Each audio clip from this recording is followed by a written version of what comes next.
Hello guys, welcome to my YouTube channel. तो आज का हमारा टॉपिक होगा यूवल ट्रैक, यानी कि आई का एक ऐसा स्ट्रक्चर जिसको यूवल ट्रैक कहा जाता है। तो आज हम इसी टॉपिक पर आपसे डिस्कस करेंगे कि यूवल ट्रैक क्या होता है एंड इसमें कितने पार्ट्स होते हैं। तो इसी टॉपिक को हम स्टार्ट करते हैं, जिसको कहा जाता है यूवल ट्रैक। ठीक है, तो uveal track constitutes the middle vascular layer, यानी कि मिडिल जो आपका यूवल ट्रैक होता है वो आई बोल की मिडिल वेस्कुलर लेयर का निर्माण करता है, anterior to posterior, and it can be divided into 3 parts. इसको 3 पार्ट में डिवाइड कर दिया जाता है, जिसमें फर्स्ट होता है आपका iris, and second ciliary body, and third होता है कॉर्ड। तो अब हम वीडियो को स्टार्ट करते हैं, जिसमें बात करेंगे हम anatomy of the Yuval track.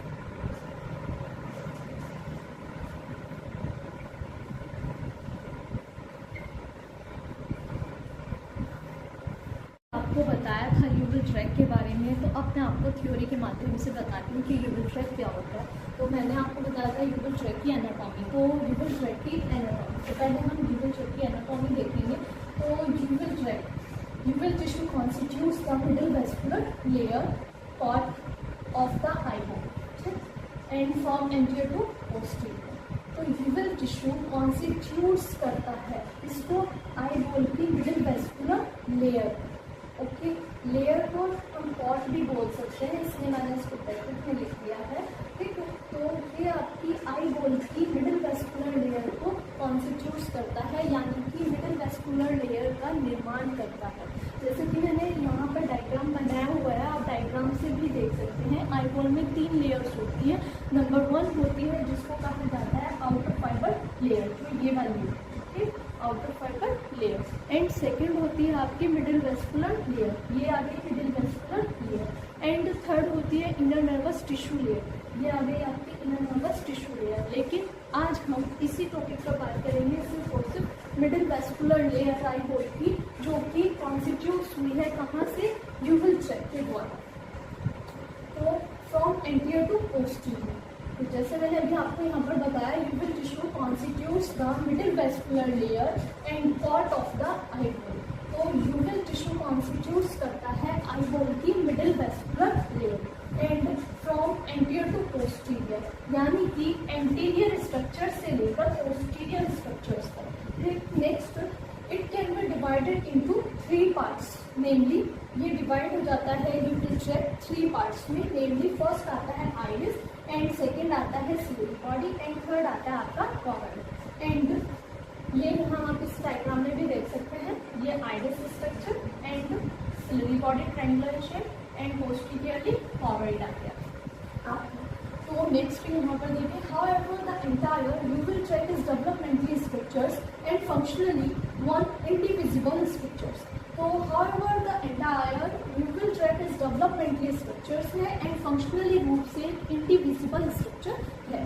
तो ये था आपका यूवल ट्रैक की एनाटॉमी, जो कि मैंने अभी अभी आपको बताई। अब हम इस वीडियो में सिर्फ बात करेंगे फर्स्ट टॉपिक आइरिस का, कि आइरिस क्या है। ठीक, यूवल ट्रैक का फर्स्ट पार्ट आइरिस आएगा, तो हम इसी के बारे में यूवल ट्रैक के फर्स्ट स्ट्रक्चर आइरिस पे बात करेंगे। तो वो ही स्ट्रक्चर मैं आपको डिस्कस कर रही हूँ इसमें। तो आइरिस, तो अब हम आइरिस को देखेंगे कि आइरिस का क्या एनाटॉमी है। फिर अभी मैं आपको डायग्राम में बता दूँ, ये आप जो स्ट्रक्चर देख रहे हैं एंटीरियरली, यानी कि यूवल ट्रैक के एंटीरियर में क्या प्रेजेंट होता है, आइरिस, जिसको आइरिस कहा जाता है। फिर आइरिस यहाँ देखिएगा थ्योरी में, iris it is the anterior most part of the Yuval track, यानी कि आइरिस यूवल ट्रैक के आगे वाला हिस्सा होता है। यानी कि आप डायग्राम में देख सकते हैं, यूवल ट्रैक का आगे वाला पार्ट क्या कहला रहा है, आइरिस, यानी कि यूवल ट्रैक के anterior most part of the iris कहलाता है। It is a thin colour free circular disc corresponding to the diagram of a camera. यह कैमरे के डायग्राम के अनुरूप एक थिन कलर फ्री सर्कुलर यानी कि गोलाकार डिस्क है, जो कि कैमरे के समान कार्य करती है। It's average diameter is 12 mm and thickness is about 0.5 mm, जिसका औसत व्यास कितना होता है, 12 mm रहेगा, एंड जिसकी मोटाई क्या होती है, 0.5 mm होती है। और एंड इट्स सेंटर इन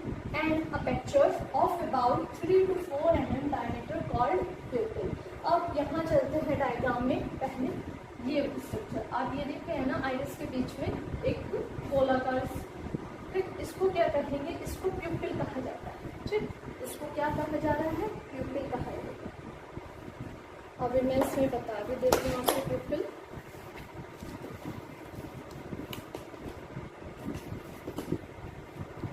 ये देखिएगा यहाँ पर इस पॉइंट्स को क्या कह रहे हैं हम, प्यूपिल। और जो प्यूपिल है, प्यूपिल का जो साइज होता है वो कितना रहता है, 3 to 4 है।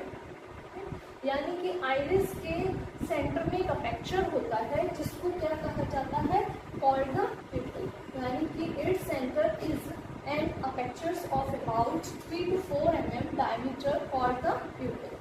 इसके सेंटर में एक अपेक्चर्स होता है जिसको प्यूपिल कहा जाता है, जिसका नॉर्मल साइज 3 to 4 mm रहता है। एंड आगे विच regulate amount of light reaching the retina. अब ये प्रकाश को नियंत्रित कर रेटिना तक पहुंचाने का काम करता है। ठीक है, जो भी रेज हमारी आई में जाएंगी वो यहाँ से आइरिस के बीच में जो अपेक्चर्स आया है जिसको हमने प्यूपिल कहा है, इससे नियंत्रित होकर सीधा यहाँ रेटिना पर फोकस होती है।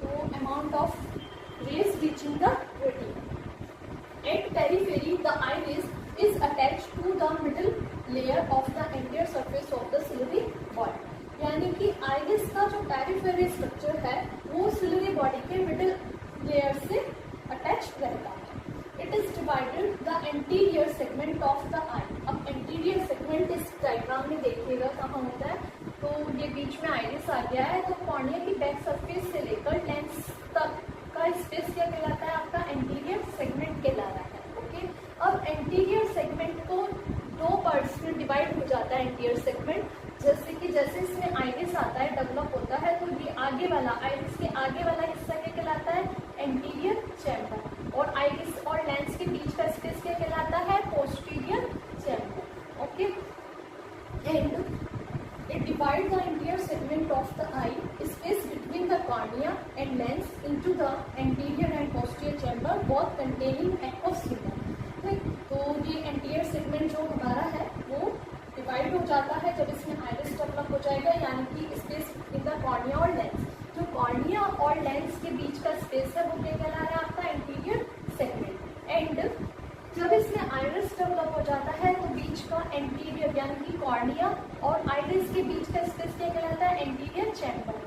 एंड आइरिस और लेंस के बीच का स्पेस क्या कहलाता है, आपका पोस्टीरियर चैम्बर। अब दोनों कंटेन क्या करते हैं, आपका एक्वस ह्यूमर। ठीक, एक्वस ह्यूमर को ये दोनों एंटीरियर एंड पोस्टीरियर चैम्बर और कंटेनिंग द।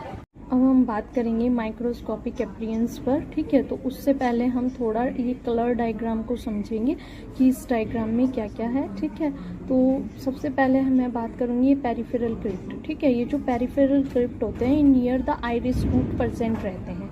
नेक्स्ट हम बात करते हैं ये सेंट्रल क्रिप्ट। ठीक है, ये जो सेंट्रल आप देख रहे हैं ये सेंट्रल क्रिप्ट कहलाते हैं। Central crypt near the call rate present रहते हैं। नेक्स्ट हम बात करते हैं ये कॉन्ट्रैक्शन फ्लो।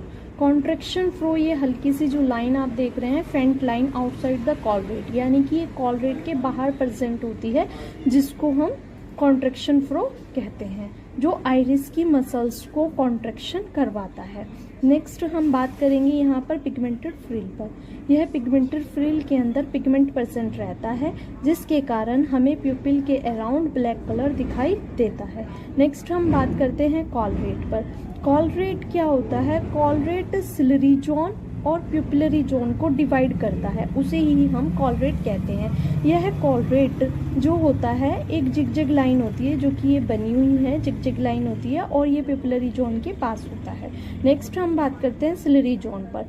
तो जो ये आपका सिलरी जोन होता है ये, तो सिलरी जोन में रेडियल स्ट्रिप होती हैं जो प्यूपिल को डायलेट करने में काम करती हैं, और इसमें रेडियल वेसल्स भी होती हैं। जो रेडियल वेसल्स होती हैं वो ब्लड को सप्लाई कराती हैं, और क्रिप्ट भी इसमें हेल्प करता है। बात करेंगे आइरिस की यानी कि मैक्रोस्कोपिक एप्रियंस पर। तो यानी कि जो आपका मैक्रोस्कोपिक एप्रियंस है उसमें नंबर 1 आता है anterior surface of the iris. तो आइरिस की एंटीरियर सरफेस के बारे में अब हम डिस्कस करेंगे इसमें। ठीक है, तो डिस्कस में इसमें जो हम एंटीरियर सरफेस ऑफ आइरिस है हमारी, हम इस डायग्राम को देखते हैं। तो ये आइरिस है, ठीक, बीच में ये जो आया है ये प्यूपिल आ गया है। तो आइरिस की टू सरफेसेस होती हैं। नंबर 1 आ गया ये anterior surface and posterior surface. तो पहले हम डिस्कस करेंगे एंटीरियर सरफेस पर। तो anterior surface of the iris is covered by a single layer of mesothelial. तो आइरिस का एंटीरियर सरफेस कवर्ड रहता है मेसोथीलियर लेयर से। It can be divided into two zones by a zigzag line called the chordate, which lies about 2 mm from the pupillary margin. इसे zigzag रेखा के द्वारा, ठीक है, ये जो हमारी जिगजैग लाइन होती है इसके द्वारा 2 जोन में डिवाइड कर दिया जाता है, जिसको क्या कहा जाता है, कॉर्डेट कहा जाता है।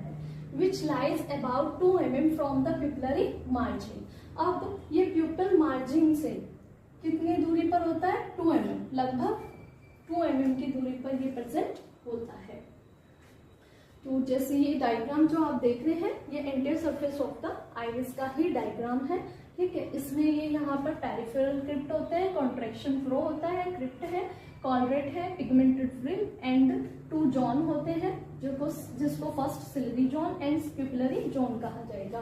जैसे कि अभी मैंने आपको बताया यहाँ पर कि जिगजैग लाइन के द्वारा इसको 2 जोन में डिवाइड कर दिया गया, जिसमें फर्स्ट आ जाएगा सिलरी जोन एंड सेकेंड आ जाएगा प्यूपिलरी जोन, ठीक है।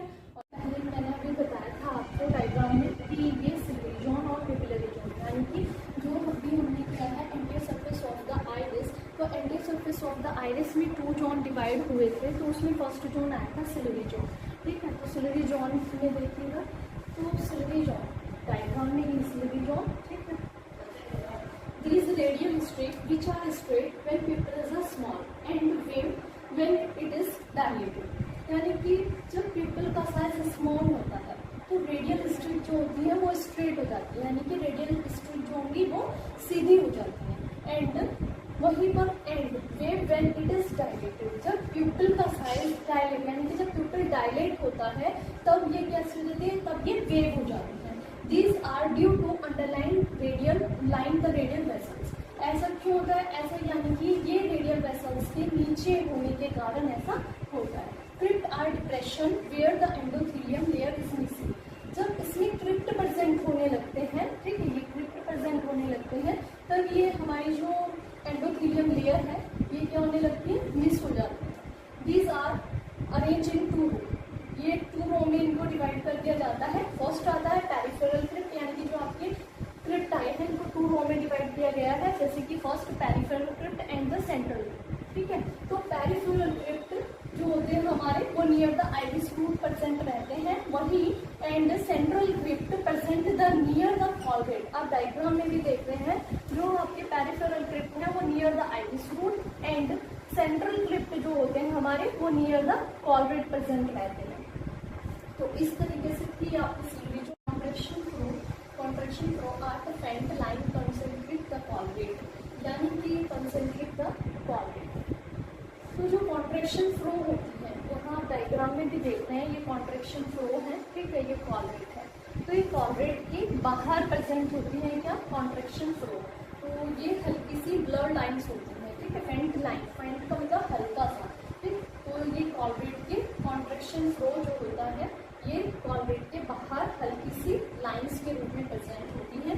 These are more mark on the outer part of ciliary zone and become prominent when the pupil is dilated. And और जो सिलरी एरिया होता है, सिलरी एरिया पर ये लाइंस बहुत ही अधिक और स्पष्ट रूप से दिखाई देती है, यानी कि ये जो यहाँ पर सिलरी जोन आया है आपका, इसमें ये बहुत ही स्पष्ट रूप से साफ साफ दिखाई देती है। And become prominent when pupil is dilated, और ये प्रमुख किसके होते हैं, प्यूपल। अभी मैंने आपको बताया था सिलरी जोन के बारे में कि सिलरी जोन क्या था। अब हम बात करेंगे प्यूपिलरी जोन पर, ठीक है। मैंने आपको anterior surface of the iris में 2 जोन बताए हैं कि 1 होता है सिलरी जोन, सेकंड होता है प्यूपिलरी जोन।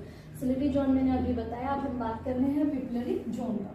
तो pupillary zone, this part of the iris about 1.6 mm wide lies about the call rate and pigmented pupillary frill.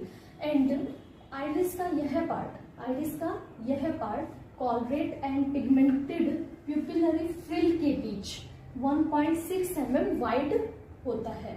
ठीक है, वाइड का मतलब चौड़ाई में होता है। ठीक है, इतना चौड़ाई में रहता है ये part. It is relative smooth and flat, और ये कैसा होता है, स्मूथ भी होता है और फ्लैट भी। अभी आपको बताया था सिलरी जोन, आप पिपिलरी जोन बताया था। अब मैं बात करूंगी पिगमेंटेड फ्रिल पर। ये आप ये लास्ट में देख रहे हैं ना, इसको पिगमेंटेड फ्रिल कहा जाता है। तो पिगमेंटेड फ्रिल देखिए यहाँ पर, pigmented frill is a fringe of a black pigment present at the pupillary margin. यानी कि जो आपका पिगमेंटेड फ्रिल है उसमें पिगमेंट प्रेजेंट रहते हैं। ठीक है, जिसमें जो पिगमेंटेड फ्रिल है उसमें क्या प्रेजेंट रहता है, पिगमेंट प्रेजेंट होते हैं। एंड जिसके कारण हमें प्यूपिल के चारों ओर यानी कि प्यूपिल के अराउंड ब्लैक कलर दिखाई देता है। And it represent the anterior end of optic cup. तो ये रिप्रेजेंट करता है ऑप्टिक कप के एंटीरियर पार्ट्स को। मैंने आपसे बताया था anterior surface of the iris के बारे में, तो अब मैं आपको बता रही हूँ posterior surface of the iris. तो ये posterior surface of the iris, ये मैंने आपको बताई थी ना, अभी ये वाली एंटीरियर सरफेस होती है, ये आपकी पोस्टीरियर सरफेस होती है आइरिस की। तो posterior surface of the iris by a double layer of deeply pigment cells which are continuous with those of ciliary body.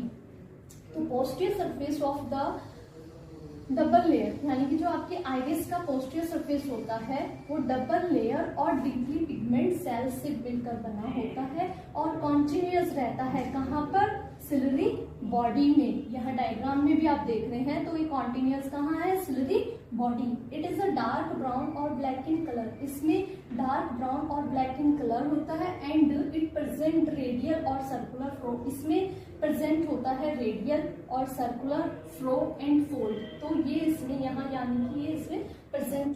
तो अब हम बात करेंगे microscopic structure of the iris. ठीक है, तो अब हम microscopic structure of the iris पर डिस्कस करेंगे। तो ये आ गया microscopic structure of the iris का डायग्राम आपके पास जो कि बना हुआ है। ठीक है, तो इसमें ये एरिया कॉर्निया का होता है और ये एरिया स्क्लेरा आता है और ये एरिया सिलरी मसल्स आ जाती हैं इसमें। ये लेंस आ गया आपका और ये फर्स्ट आइरिस की first layer anterior limiting layer आ गई। एंड उसके बाद ये स्ट्रोमा एंड ये स्पिंक्टोपिपलाई मसल्स आइरिस में और ये dilator pupillae muscles and anterior epithelial layer and posterior epithelial layer. तो एंड ये जो आप देख रहे हैं ये सस्पेंसरी लिगामेंट्स हो जाते हैं। तो अब हम बात करते हैं इस थ्योरी पर, एंटीरियर लिमिटिंग लेयर यानी कि जो आपका माइक्रोस्कोपिक स्ट्रक्चर है। ठीक है, तो माइक्रोस्कोपिक स्ट्रक्चर यानी कि this iris consist of 4 layer. This iris consist of 4 layer which from anterior to posterior are as follows. यानी कि हमारी आइरिस जो है 4 लेयर से कंप्लीटली बनी होती है। यानी कि आइरिस में माइक्रोस्कोपिक स्ट्रक्चर में कितनी लेयर आ जाती है, 4 लेयर आ जाती हैं। ठीक है, जिसमें कि फर्स्ट आई थी एंटीरियर लिमिटिंग लेयर या फिर एंटीरियर लिमिटिंग मेम्ब्रेन। ठीक, तो ये हम बात करेंगे एंटीरियर लिमिटिंग लेयर पर। It is the anterior most part condensed part of the stroma. यानी कि ये स्ट्रोमा का, ठीक, ये स्ट्रोमा का एंटीरियर पार्ट प्रेजेंट होता है। यानी कि स्ट्रोमा का आगे वाला हिस्सा या पार्ट होता है ये स्ट्रोमा लेयर। यानी कि जो ये स्ट्रोमा है, स्ट्रोमा का आगे वाला पार्ट होता है। It consist of melanocyte and fibroblast, और ये कंसिस्ट होता है यानी कि बना होता है एंटीरियर लिमिटिंग लेयर किससे, मेलिनोसाइट और फिब्रोब्लास्ट से। And previously this layer was called endothelial layer of the iris. पहले इस लेयर को एंडोथेलियल यानी कि आइरिस की पहले आइरिस की इस लेयर को एंडोथेलियल लेयर के नाम से जाना जाता था। विच वाज मिसनोमर, जो कि यह गलत था। This layer is deficient in the areas of crypts and very thin at the contraction flow. इस लेयर में जब क्रिप्टस प्रेजेंट हो जाते हैं यानी कि यह लेयर क्रिप्टस के एरियाज में वेरी थिन हो जाती है और कॉन्ट्रैक्शन फ्लो यानी कि कुदने लगती है, कॉन्ट्रैक्शन करने हो जाती है। And it definitive colour of the iris depend upon this layer. यानी कि आइरिस का जो कलर होता है वो भी इसी लेयर पर डिपेंड करता है। And in blue iris, this layer is thin and contain few pigments of iris होती है तो ब्लू आइरिस में यह लेयर थिन होती है एंड कंटेन करती है कुछ ही पिगमेंट्स को, यानी कि फ्यू पिगमेंट सेल्स। तो कुछ ही पिगमेंट सेल्स को ये कंटेन करती है। एंड नेक्स्ट व्हाइट, जबकि इन brown iris it is thick and double pigmented, यानी कि जो ब्राउन आइरिस होती है वो थिक भी होती है और डबल पिगमेंट से बनी होती है। तो ये था आपका एंटीयर लिमिटिंग। करेंगे स्ट्रोमा लेयर पर, ठीक है। अभी मैंने आपको एंटीयर लिमिटिंग लेयर के बारे में बताया था, तो अब हम स्ट्रोमा के बारे में देखेंगे। आइरिस स्ट्रोमा क्या होता है? तो it from the main bulk of the iris tissue and consist of loosely arrange the collagen network with mucopolysaccharide ground substance. तो यह मेन बल्क और आइरिस टिश्यू का मुख्य भाग बनाता है एंड कंसिस्ट होता है कैसे? लूजली अरेंज कोलेजन नेटवर्क से विद म्यूकोपॉलीसेकेराइड ग्राउंड सब्सटेंस से।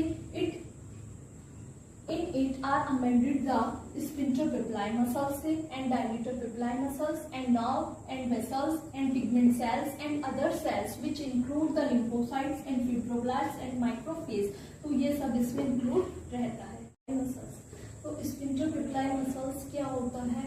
आइरिस में मैंने आपको बताया था, आइरिस में दो मसल्स होती हैं जिनको फर्स्ट कहा जाता है sphincter pupillae muscles and second कहा जाता है डायलेटर पेपिलाई मसल्स। मैं थोड़ा आपको डायग्राम में भी दिखाती हूँ, ठीक है।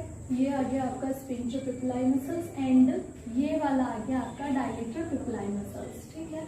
तो अब देखिएगा यहाँ पर एक डायग्राम और ड्रॉ करती हूँ मैं।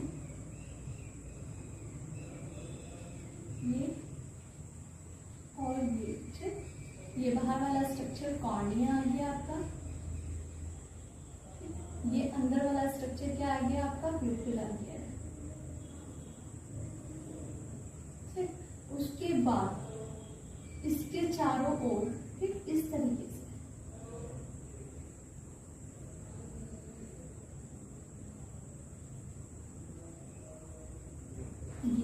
ये क्या आ गया आपका? Sphincter pupillae muscles.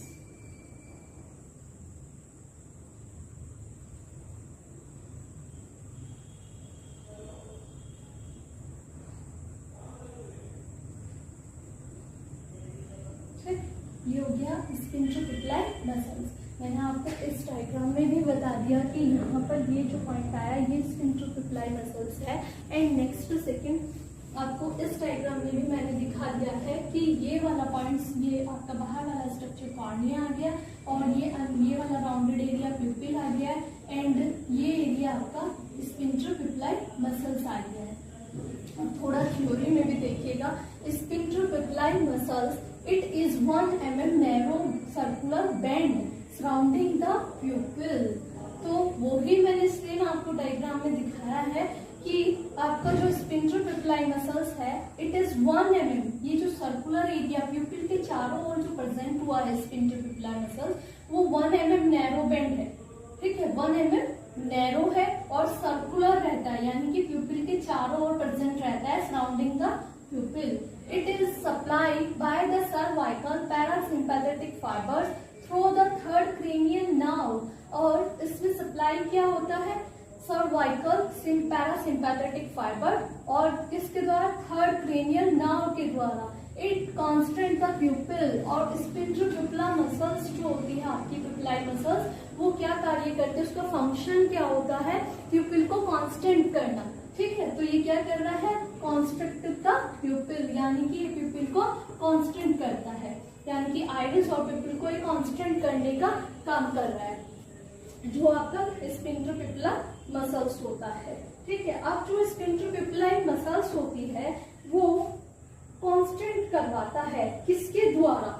Third cranial nerve और आपका एक्टोडर्मल सप्लाई के कारण ये आइरिस और प्यूपिल को कांस्टेंट कराता है, यानी कि एक्टोडर्मल और थर्ड क्रेनियल नर्व के द्वारा। अब वही हम डायलेटर पेपिला मसल्स देखेंगे। तो ये डायग्राम में मैंने अभी भी आपको बताया है कि ये वाला पॉइंट्स क्या है आपका? डायलेटर पेपिलाई मसल्स आ गई है। एंड यहाँ इस डायग्राम में भी आप देख सकते हैं डायलेटर पेपिला मसल्स।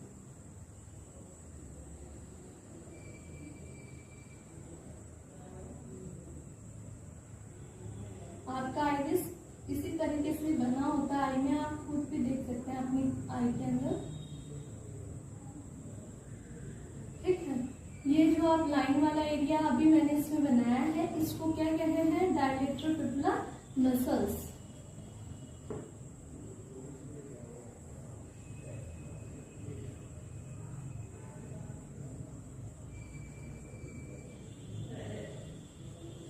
ये क्या आ गया, डायलेटर प्यूपिलाई आ गया, ये सेकंड पॉइंट, ठीक है। तो these are radial fibre extending from the ciliary body to the pupillary margin. तो ये आपका रेडियल फाइबर्स, ये यहाँ जो रेडियल फाइबर्स आया, ये आपने अभी पीछे बैक में पढ़ा था जहां पर आपने सिलरी जोन किया था, ठीक है। तो सिलरी जोन यानी कि जो आपने सिलरी जोन का एरिया देखा था, lies in posterior part of the ciliary zone supply the serve, ठीक है। तो lies in posterior part of the ciliary zone and radial fibres वहीं पर थे सिलरी जोन में, ठीक है। तो ये एक्सटेंडिंग हुआ आपका डायलेटर जो पिपलाई मसल्स आई है, ये एक्सटेंडिंग कहाँ से है, extending from the ciliary body and to the pupillary margin. ये आपका ये प्यूपिलरी मार्जिन तक एक्सटेंडिंग रहेगा dilator pupillae muscles and it's supplied by the cervical sympathetic nerve and dilates the pupil। और ये सप्लाई कराता है cervical sympathetic nerve and dilates the प्यूपिल। और इसको फंक्शन क्या होता है आपके डायलेटर पिपला मसल्स का, प्यूपिल को डायलेट करना, यानी कि प्यूपिल को ये डायलेट करने का काम कराता है आपका डायलेटर पिपला मसल्स, ठीक है। किसके द्वारा, स्फिंक्टर यानी कि सर्वाइकल सिंपैथेटिक नर्व के द्वारा। तो अब हम बात करेंगे इसमें एंटीरियर एपिथेलियल लेयर पर, ठीक है, आइरिस की नंबर 3 लेयर पर, ठीक, जिसको क्या कहा जा रहा है, anterior epithelial layer. Anterior epithelial layer, it is the anterior continuation of the pigment epithelium of the retina and ciliary body. यानी कि ये रेटिना और सिलरी बॉडी के पिगमेंट एपिथेलियम के आगे वाले भाग से जुड़ा रहता है, यानी कि एंटीरियर पार्ट से जुड़ा रहता है। दिस लेयर इज लेकिंग इन मेलिनोसाइट, लेकिन इसमें जो होता है मेलिनोसाइट्स जो होती है, ये सेल्स है जो कि इस लेयर में एब्सेंट रहती है। और मेलिनोसाइट्स जो होती है हमारी आइरिस की, यानी कि मेलिनोसाइट्स जो होता है ये भी एक पिगमेंट सेल्स होता है जो कि आइरिस इस लेयर में ये एब्सेंट रहता है मेलिनोसाइट, और यह आइरिस के कलर के लिए रिस्पॉन्सिबल होता है। Unlike the posterior layer which is having pigmented, और जो ये पोस्टीरियर लेयर है वो क्या है, हैविंग पिगमेंटेड है। The basal process of the cells of this layer give rise to the dilator pupillar muscles। और जो बेसल प्रोसेस के थ्रू डायलेट्स द प्यूपिल, ये प्यूपिल को क्या करा रहा है, डायलेट करा रहा है। तो dilates the fourth layer, iris की fourth layer posterior epithelial layer, ये आइरिस की पोस्टीरियर पिगमेंटेड एपिथेलियल लेयर कौन सी होती है, तो ये हम इस थ्योरी को देखेंगे पोस्टीरियर पिगमेंटेड एपिथेलियल लेयर, यानी कि it is the anterior continuation of the non pigmented epithelium of the ciliary body. यानी कि यह सिलरी बॉडी के आगे वाले पार्ट्स में, सिलरी बॉडी के नॉन पिगमेंटेड एपिथेलियम के आगे वाले पार्ट से जुड़ा रहता है, which is trunk in the continuation of the sensory retina। और ये continuation रहता है कहाँ पर, sensory retina में, and which stop the ora serrata, और stop कहाँ पर होता है, ora serrata पर, ठीक, ora serrata वाले पॉइंट्स पर ये stop हो जाता है। This layer derived from the internal layer of the optic cup। यह लेयर यानी कि यह ऑप्टिक कप की, जो ऑप्टिक कप होता है उसकी इंटरनल लेयर, यानी कि जो आपका ऑप्टिक कप होता है, ऑप्टिक कप की इंटरनल लेयर पर ये रिसीव होता है, यानी कि जो आपका ऑप्टिक कप है उसकी इंटरनल लेयर पर ये रिसीव होता है या फिर प्राप्त होता है at the pupillary margin it from pigmented frill. और प्यूपिलरी मार्जिन पर यह पिगमेंटेड फ्रिल को बनाता है एंड बिकम कंटिन्यू रहता है with the anterior pigmented epithelial layer, ठीक, यहाँ ये कंटिन्यू रहा।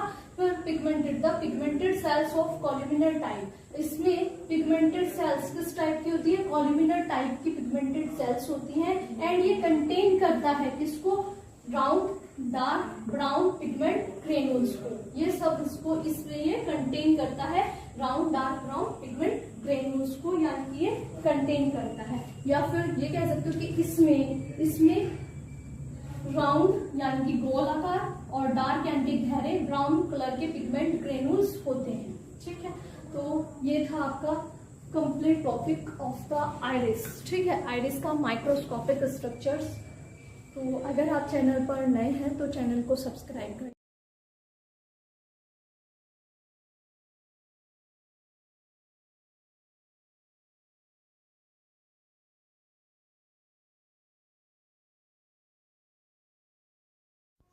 Thanks for watching my video.